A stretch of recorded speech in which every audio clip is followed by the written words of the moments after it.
সুপ্রিয় শিক্ষার্থীরা, আমরা গত ক্লাসে রাদারফোর্ডের পরমাণু মডেল নিয়ে আলোচনা করছিলাম। রাদারফোর্ডের পরমাণু মডেলের অন্যতম প্লাস পয়েন্ট ছিল যেটা, তিনি নিউক্লিয়াস সম্পর্কে ধারণা দিয়েছিলেন। কিন্তু রাদারফোর্ড ইলেকট্রনটা কোথায় ঘুরে সেই সম্পর্কে কোনো আইডিয়া দিতে পারেননি। অর্থাৎ এই যে সে নিউক্লিয়াস বলেছেন পরমাণুর মাঝখানে অবস্থান করে, বাট কোথায় ইলেকট্রন? এটা কি এখানে থাকে, নাকি এখানে, নাকি এখানে, নাকি এটা এইভাবে যায়, এই সংক্রান্ত কোনো আইডিয়াই উনি দিতে পারেননি। উনি খুব কনফিউজ ছিলেন যে কী হবে, কোথায় আমার পরমাণুর ইলেকট্রন অবস্থান করে। শিক্ষার্থীরা, এখন আমি দেখো লিখেছি, রাদারফোর্ড যদি এই যুগের পরমাণু মডেলের মাঝি হতেন, এই যুগের পরমাণু মডেলের মাঝি যদি রাদারফোর্ড হতেন, তাহলে উনি কিভাবে বিষয়টিকে বিবেচনা করতেন। আমরা যদি সেই জিনিসটি একটু দেখার চেষ্টা করি, উনি হয়তো এইভাবে ভাবতেন, আবিষ্কার করে নিউক্লিয়াস রে টেনশনে আছি ইলেকট্রন নিয়ে, কোথায় ঘুরে কেমনে ঘুরে, কোথায় ঘুরে কেমনে ঘুরে, কুল নাহি পাই আমার এত সাধের ইলেকট্রন রেহাই, কি জানি কি করে। ও রে পরমাণু মডেল রে, আমায় দে রে দে সমাধান, বন্ধি হইয়া নিউক্লিয়াসের মাঝে কান্দি সইয়া সইয়া। শিক্ষার্থীরা, অর্থাৎ নিউক্লিয়াসের মাঝখানে প্রোটন থেকে ইলেকট্রন কোথায় ঘুরছে সেই নিয়ে রাদারফোর্ড অ্যাকচুয়ালি কোনো কিছুই বলতে পারেননি। কিন্তু উনি ওনার একটা পরমাণু মডেল দিয়েছিলেন। ওনার পরমাণু মডেলের মধ্যে উনি বলেছিলেন যে সৌরজগতের চারপাশে, সূর্যের চারপাশে যেমন গ্রহগুলো ঘুরে, খুব সম্ভবত ইলেকট্রনগুলোও নিউক্লিয়াসের চারপাশে প্রদক্ষিণ করে, কিন্তু কিভাবে করে সেটি নিয়ে উনি বলতে পারেননি। এছাড়া উনি বলেছিলেন পরমাণুর মধ্যে টোটাল যতটুকু পজিটিভ চার্জ থাকে ঠিক ততটুকুই নেগেটিভ চার্জ থাকে, কেননা একটি পরমাণু টোটাল চার্জ নিরপেক্ষ অবস্থায় থাকে। শিক্ষার্থীরা, গত ক্লাসে আমি বলছিলাম যে আলফা কণা পজিটিভ চার্জযুক্ত আর ইলেকট্রন হচ্ছে নেগেটিভ চার্জযুক্ত। তাহলে আলফা কণাটি যখন স্বর্ণের পাতের মধ্য দিয়ে যাচ্ছিল, তখন কেন ঋণাত্মক ইলেকট্রন কর্তৃক আলফা কণা আকৃষ্ট হয়নি? এটির ধারণাটা হচ্ছে এরকম, যেমন ধরো যে একটি আলফা কণার মধ্যে থাকে দুইটি প্রোটন আর দুইটি নিউট্রন। এখন প্রোটন আর নিউট্রনের ভর প্রায় সমান, তাহলে আমরা এখানে বলতে পারি যে টোটাল 4টি প্রোটনের মতো আছে। এখন তোমরা আগে পড়ে এসছো যে একটি প্রোটনের ভর প্রায় 1840টা ইলেকট্রনের ভরের সমান। তার মানে এখানে আমরা যদি এটাকে ইলেকট্রনে কনভার্ট করি, তাহলে এই মানটি হচ্ছে প্রায় 7360। অর্থাৎ একটি আলফা কণা 7360টি ইলেকট্রনের ভরের প্রায় সমান। তাহলে এত ভারী ইলেকট্রনের তুলনায় আলফা কণা এত ভারী যে যখন আলফা কণাটা নিউক্লিয়াসের পাশ দিয়ে যাচ্ছিল কিংবা বিভিন্ন জায়গা দিয়ে যাচ্ছিল, তখন ঋণাত্মক ইলেকট্রন তাকে ধরে রাখতে পারেনি। এই কারণে পজিটিভ চার্জ দ্বারা নেগেটিভ চার্জ কি হয়, এই ক্ষেত্রে আকর্ষিত হয় না। তো যাই হোক, রাদারফোর্ড তার পরমাণু মডেলটি দিলেন। এখন তোমাদের এই রাদারফোর্ডের পরমাণু মডেলটি অনেক সময় যেটা হয় যে পরীক্ষায় আসলে এইভাবে একটা চিত্র দেওয়া হয়, এইভাবে চিত্রটি দেওয়ার মানেটি হচ্ছে যে অ্যাকচুয়ালি রাদারফোর্ড বলতে পারেনি কোথায় ইলেকট্রন থাকে। এটা এভাবেও যেতে পারে, এভাবেও পারে, এভাবেও পারে। ঠিক আছে, এটা বৃত্তাকারও হতে পারে, উপবৃত্তাকারও হতে পারে। সেই কারণে রাদারফোর্ড মডেলকে বলা হয় ত্রিমাত্রিক মডেল, কেননা কোনো স্পেসিফিক জায়গা এখানে ছিল না। তো রাদারফোর্ডের এই যে সমস্যাটি হচ্ছিল, সে বলতে পারছিল না ইলেকট্রন কিভাবে নিউক্লিয়াসকে প্রদক্ষিণ করে। তার উপরে আরেকটি প্রবলেম তৈরি করলো, এই বিজ্ঞানী ম্যাক্সওয়েল, আমি তাকে ভিলেন বলছি, সে রাদারফোর্ড পরমাণু মডেলের মধ্যে নতুন আরেকটি জটিলতা তৈরি করলেন। ইনি একজন পদার্থবিদ ছিলেন।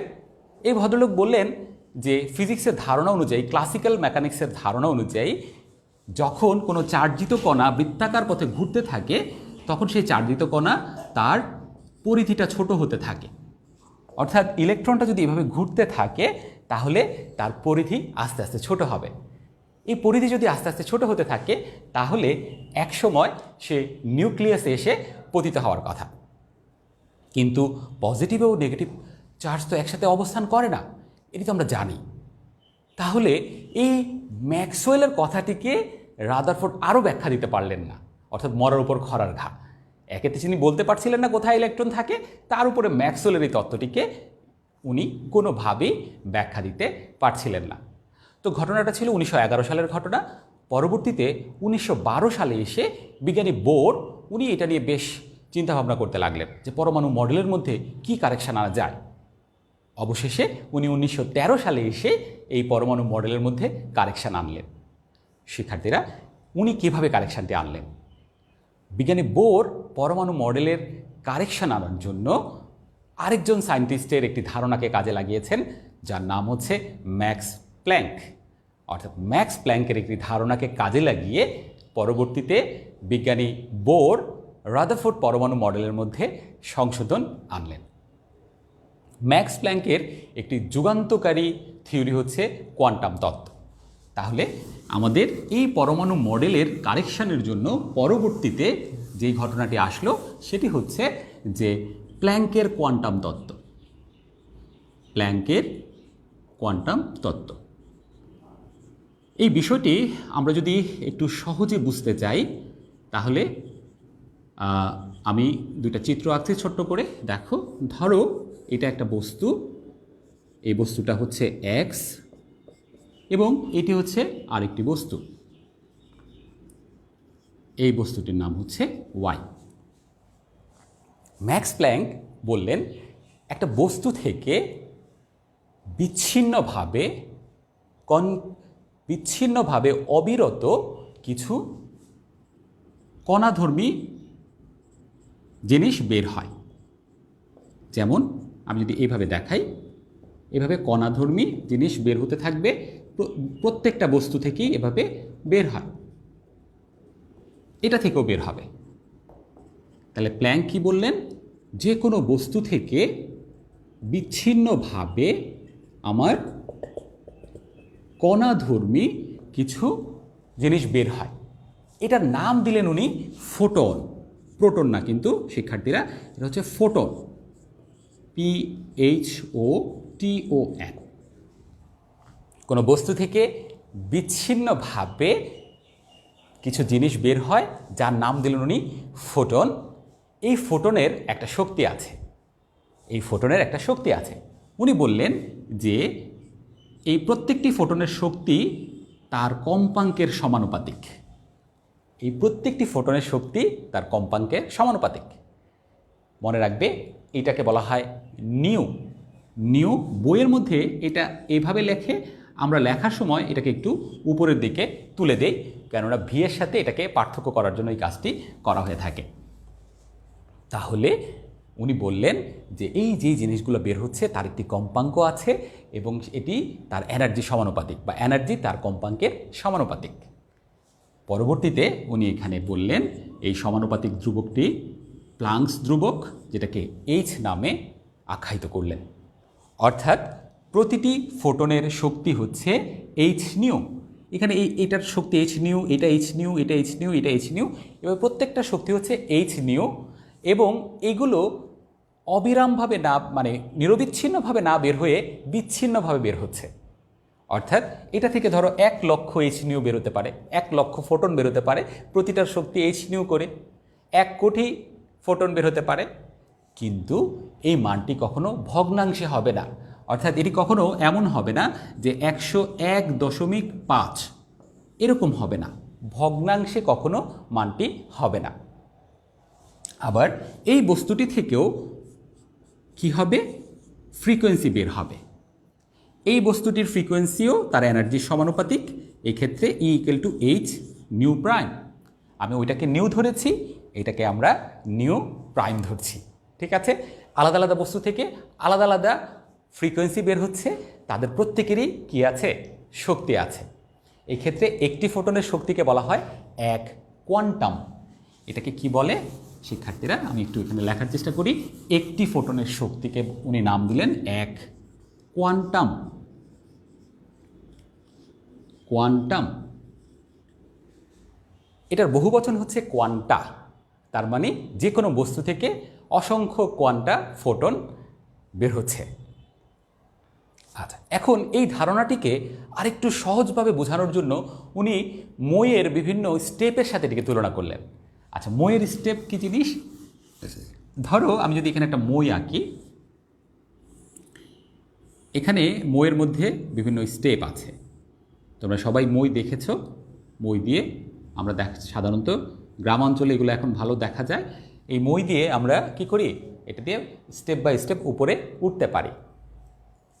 প্ল্যাঙ্ক বললেন যে এই ক্ষেত্রে মইয়ের যেমন মাঝখানে স্টেপ দেওয়ার কোনো স্কোপ নেই, অর্থাৎ তুমি এই জায়গাটিতে স্টেপ দিতে পারবে না, আবার এই জায়গাটিতেও তুমি স্টেপ দিতে পারবে না, এই জায়গাটিতেও তুমি স্টেপ দিতে পারবে না।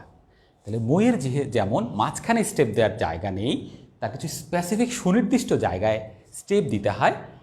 এই ধারণাটাকে উনি বললেন কোয়ান্টাইজেশন, কোয়ান্টাম তত্ত্বের কোয়ান্টাইজেশন ধারণা। তাহলে এটাকে কি বলা হয়? কোয়ান্টাইজেশন ধারণা। আমি একটু নামটা লিখে দেখাই, quantisation, QUAN, quantisation, quantisation concept. শিক্ষার্থীরা, বিষয়টিকে আমি আরেকটু সহজভাবে বোঝানোর চেষ্টা করি। ধরো তোমাকে আমি বললাম আমাকে 12 টাকা দিবে 5 টাকার কয়েন দ্বারা। তোমার পক্ষে কিন্তু দেয়া সম্ভব নয়, কেননা 5 টাকার কয়েন দিয়ে 12 টাকা দেওয়া সম্ভব নয়, কিন্তু 2 টাকার কয়েন দিয়ে 12 টাকা দেওয়া সম্ভব। তার মানে কোয়ান্টাইজেশন ধারণাটা হচ্ছে আমরা কিছু ফিক্সড শর্ত দ্বারা যখন কোনো কিছুকে সংজ্ঞায়িত করি, সেটি হচ্ছে কোয়ান্টাইজেশন। এখানে যেমন মইয়ের মাঝখানে স্টেপ দেওয়া সম্ভব না, এটি এক ধরনের কোয়ান্টাইজেশন ধারণা। তো ম্যাক্স প্ল্যাঙ্ক বললেন যে বস্তু থেকে যে ফোটন বেরোচ্ছে সেটাও কখনো ভগ্নাংশ হবে না, এটি হচ্ছে তার কোয়ান্টাইজেশন ধারণা। তো শিক্ষার্থীরা, এখন এই ধারণাটিকে কাজে লাগিয়েছেন বিজ্ঞানী বোর। বোর খুব চিন্তায় পড়ে গেলেন যে ম্যাক্সওয়েলের ধারণাটিকে সে কীভাবে বাদ দিবেন। ম্যাক্সওয়েলের ধারণাটি তো ছিল ক্লাসিক্যাল মেকানিক্সের ধারণা, তাহলে এই ক্লাসিক্যাল মেকানিক্সের ধারণাটিকে যদি রাইট ধরা হয় তাহলে তো পরমাণু মডেলের অস্তিত্ব থাকে না। তাই উনি ম্যাক্স প্ল্যাঙ্কের কোয়ান্টাম তত্ত্বের থেকে কোয়ান্টাইজেশন ধারণাটিকে নিলেন। তাহলে মূল কথাটি কি?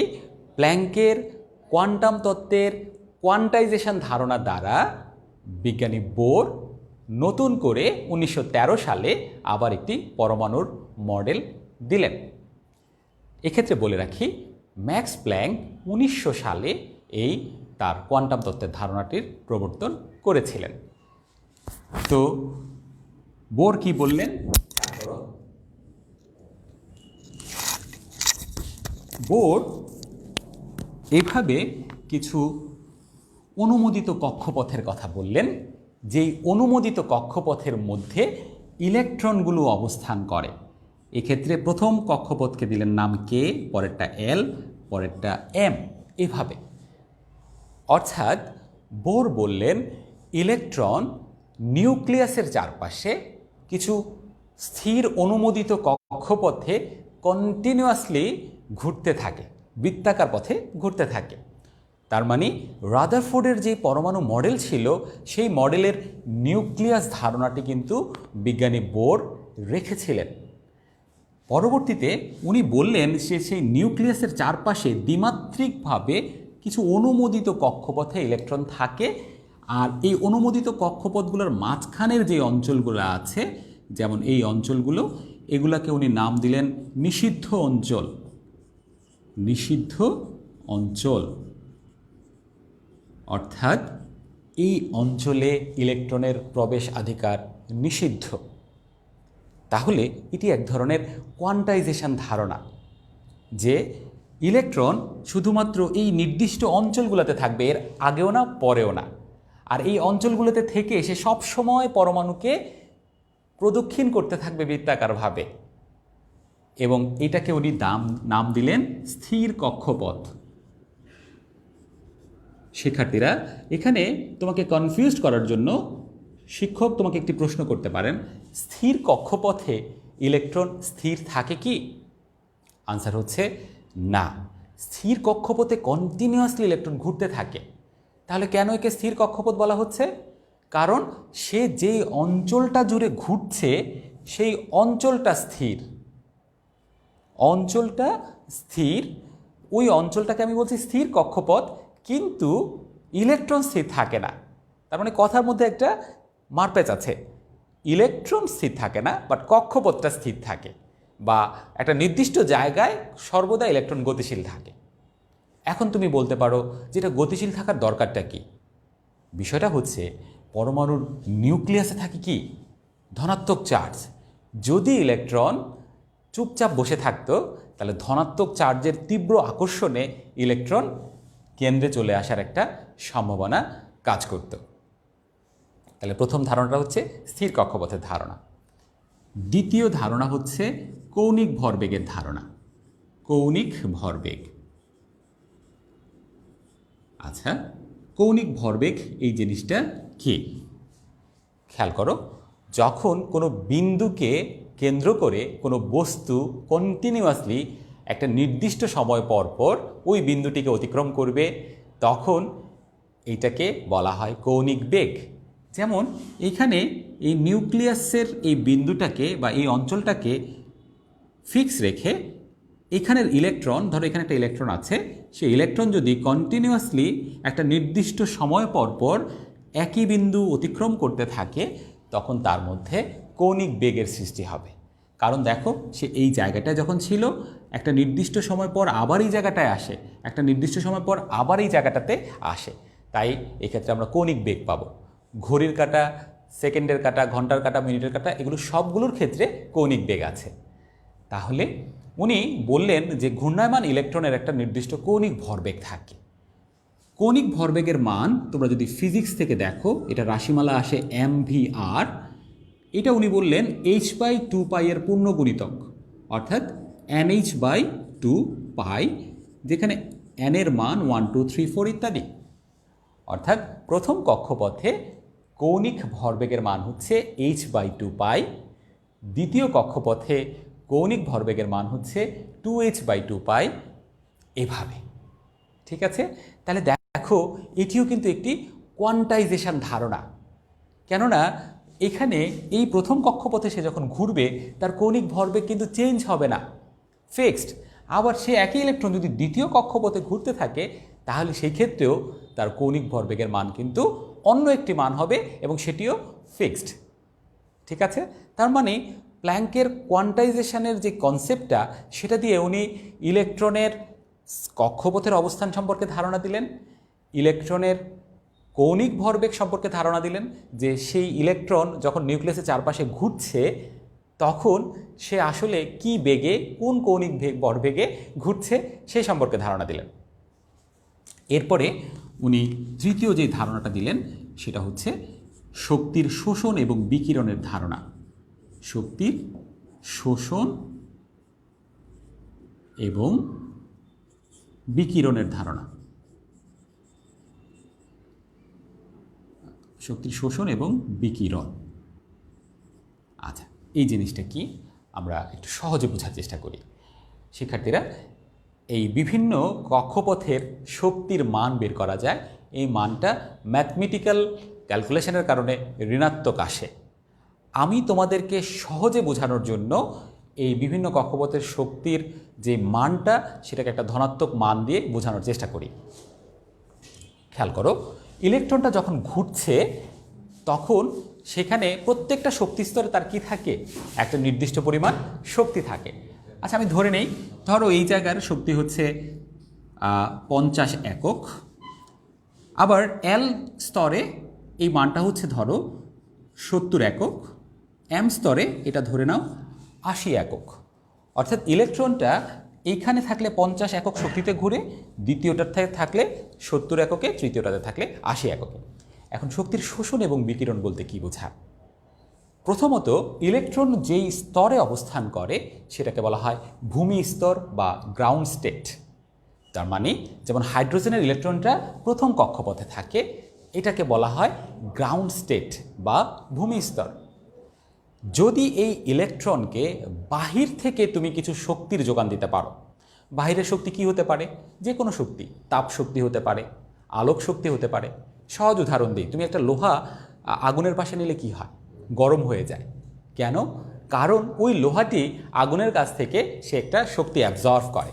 এই শক্তি অ্যাবজর্পশন বা শোষণের কারণে তার বহিস্থ স্তরের ইলেকট্রন এক্সাইটেড হয়। তাহলে এখানেও তুমি যদি কোনো না কোনোভাবে এই প্রথম কক্ষপথের ইলেকট্রনটিকে শক্তির যোগান দিতে পারো, তাহলে সে এক্সাইটেড হবে। এখন প্রশ্ন হচ্ছে, যে কোনো পরিমাণ শক্তির যোগান দিলেই কি সে এক্সাইটেড হবে? আনসার হচ্ছে না। সেটি বলেছেন বিজ্ঞানী বোর, শক্তির শোষণ এবং বিকিরণ। তাহলে এই ক্ষেত্রে এমন পরিমাণ শক্তি যোগান দিতে হবে যে পরিমাণ শক্তির যোগান দিলে পরবর্তী কোনো শক্তি স্তরের শক্তির সাথে এটি ম্যাচ করে বা মিলে যায়। যেমন ধরো, এখানে শক্তি হচ্ছে 50 একক, এখানে 70 একক। তার মানে তুমি যদি বাহির থেকে তাকে 20 একক শক্তির যোগান দিতে পারো, তাহলে 50-এর সাথে 20 যোগ করলে কত হয়? 70 হয়। তখন সে সেই শক্তিটি অ্যাবজর্ভ করবে। অথবা তুমি যদি তাকে 30 একক শক্তি যোগান দিতে পারো, তাহলে দেখো 50-এর সাথে 30 যোগ করলে 80 হয়। অর্থাৎ সেই ক্ষেত্রে সে শক্তিটা অ্যাবজর্ভ করে উপরে যেতে পারবে। তাহলে কথাটা কি দাঁড়ালো? যে দ্বিতীয়তে যাওয়ার জন্য সে 20 একক, আর তৃতীয়তে যাওয়ার জন্য সে 30 একক শক্তি পেলেই সে শুধুমাত্র উত্তেজিত হয়ে উপরে যেতে পারবে। কিন্তু আমার এই চিত্র অনুযায়ী 20 অথবা 30 একক ভিন্ন অন্য যে কোনো মান, ধরো তুমি যদি 25 একক দাও, 26 একক দাও, তাহলে কিন্তু সেই শক্তিটি সে শোষণ করবে না। ঠিক আছে? এটিকে বলা হয় শোষণের ধারণা। তাহলে সে যে শক্তি শোষণ করলে উচ্চতর যে শক্তি স্তরে যাবে, সেটাকে বলা হয় ইলেকট্রনের উত্তেজিত শক্তি স্তর বা এক্সাইটেড স্টেট। এখন কথা হচ্ছে, উত্তেজিত শক্তি স্তরে গিয়ে সে কি ওখানে চুপচাপ বসে থাকবে? না। মনে রাখতে হবে, উত্তেজিত অবস্থা কারো জন্যই ভালো না। তোমার বাস্তব উদাহরণ দিয়ে বলি, তুমি যদি উত্তেজিত হয়ে যাও, তখন তোমার ওই উত্তেজিত অবস্থাটা কিন্তু তোমার জন্য স্ট্যাবল না, আনস্ট্যাবল। যে কোনো মানুষ উত্তেজিত হয়ে গেলে তার সেই অবস্থাটা কিন্তু স্ট্যাবল হয় না, এবং উত্তেজিত অবস্থায় মানুষ অনেক ধরনের ভুল কাজ করে ফেলতে পারে। তার আভ্যন্তরীণ শক্তিটা তখন অনেক বেশি থাকে। এখানেও বিষয়টা তাই।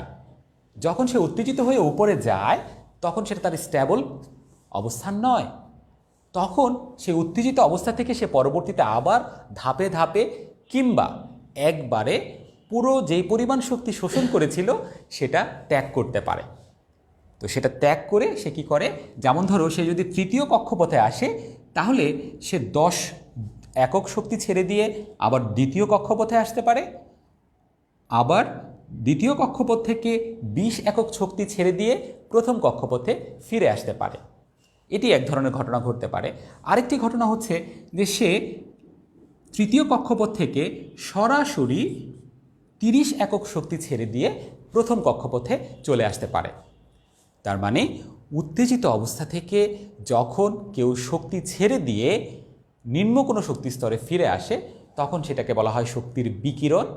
আর নর্মাল শক্তি স্তর থেকে শক্তি গ্রহণ করে যদি উচ্চতর কোনো শক্তি স্তরে যায়, সেটিকে বলে শক্তির শোষণ। খুবই সিম্পল ধারণা। এক্ষেত্রে উনি একটা ছোট্ট একটি সূত্র কথা বললেন, সেটা হচ্ছে যে ডেল্টা ই ইকুয়াল টু হচ্ছে E2 মাইনাস E1। অর্থাৎ তোমার, আমি আবার এখানে আঁকছি, দেখো আমার এইখানে যদি শক্তি হয় E1 আর এটার শক্তি যদি হয় E2, তাহলে এই অংশটা হচ্ছে ডেল্টা ই, যেটা আমি একটু আগে তোমাকে বুঝালাম যে 50, 70, 80। তাহলে 50 আর 70-এর ডিফারেন্স কত? 20। সেটাই হচ্ছে ডেল্টা ই। এটি হচ্ছে শক্তির পার্থক্য যেটা উনি বললেন।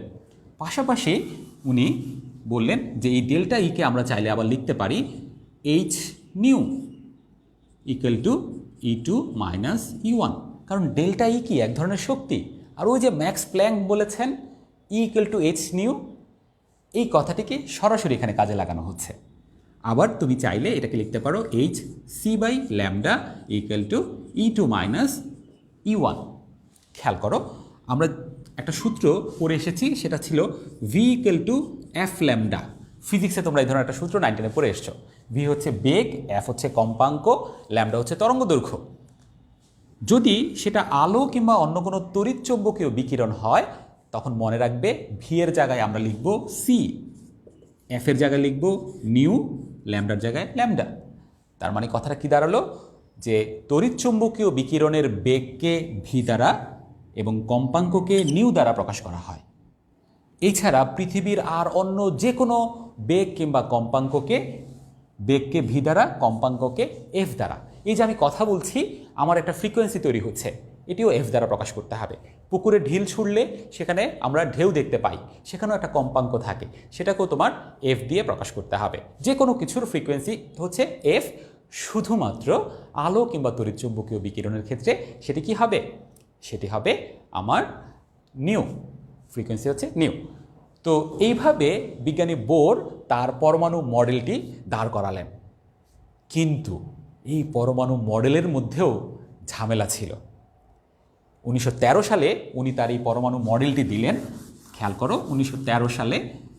কিন্তু মজার বিষয় হচ্ছে তারও বহু বছর আগে 1896 সালে একজন সায়েন্টিস্ট জি ম্যান, এই ভদ্রলোক একটি পারমাণবিক বর্ণালীর আইডিয়া দিয়েছিলেন। উনি কিন্তু কোনো টেস্ট করতে পারেননি ওই সময় কিভাবে এই বর্ণালীটি তৈরি হয়, বাট একটি আইডিয়া দিয়েছিলেন। যে আইডিয়ার উপর ভিত্তি করে ইনি 1902 সালে নোবেল প্রাইজও পেয়েছেন। যেই জিনিস 1913 সালে বিজ্ঞানী বোর এসে একটা থিওরিটিক্যাল ধারণা দিয়েছেন, বাট এই ধারণাটিও এই জিম্যানের ধারণার পুরোপুরি কাছে যেতে পারে নাই। কীরকম সমস্যা? পরমাণুর বর্ণালীর ক্ষেত্রে দেখা যায় যে বোর যে কথাটি বলেছিলেন, যেখানে একটি করে রেখা দেখতে পাওয়ার কথা, কিন্তু বাস্তবে সেখানে একাধিক রেখা দেখতে পাওয়া গেল।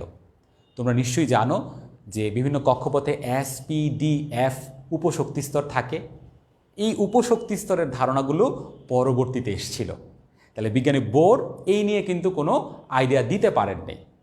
তার মানে যদিও বিজ্ঞানী বোর আমার পরমাণু মডেল দিয়েছেন, পরবর্তীতে এটি আবার সংশোধিত হয়েছে, আবার কারেকশান এসেছে, সেটি নিয়ে আমরা অন্য কোনো ক্লাসে জানব।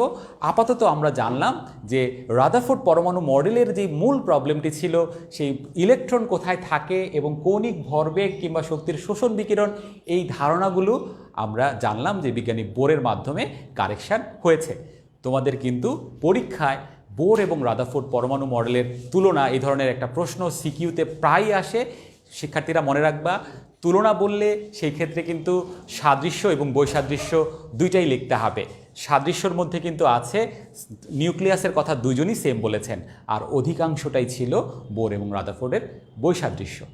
তো শিক্ষার্থীরা, এই বিষয়গুলো নিয়ে আমরা পরবর্তী একটি ক্লাসে জানব। তার আগে একটি কথা বলে শেষ করি। মনে রাখবে যে বিজ্ঞান পড়ে অনেক স্বপ্ন দেখতে হবে। মানুষ তার স্বপ্নের মতো বড়। তুমি যত বেশি স্বপ্ন দেখবে, যত বেশি বিজ্ঞানকে পছন্দ করবে, খুব কাছের মানুষের মতো মনে করবে, বিজ্ঞান পড়ে তত মজা পাবে। আনন্দ নিয়ে যত বেশি পড়বে, সেই জিনিস মনে থাকে বেশি। আনন্দ ছাড়া পড়লে শুধুমাত্র মুখস্থ করে বিজ্ঞানে ভালো করা যায় না। তো তোমরা ভালো থাকো, সুস্থ থাকো। পরবর্তী ক্লাসে আমরা এই পরমাণু মডেলকে আরও কিভাবে অগ্রসর করা হয়েছে সেই নিয়ে জানব।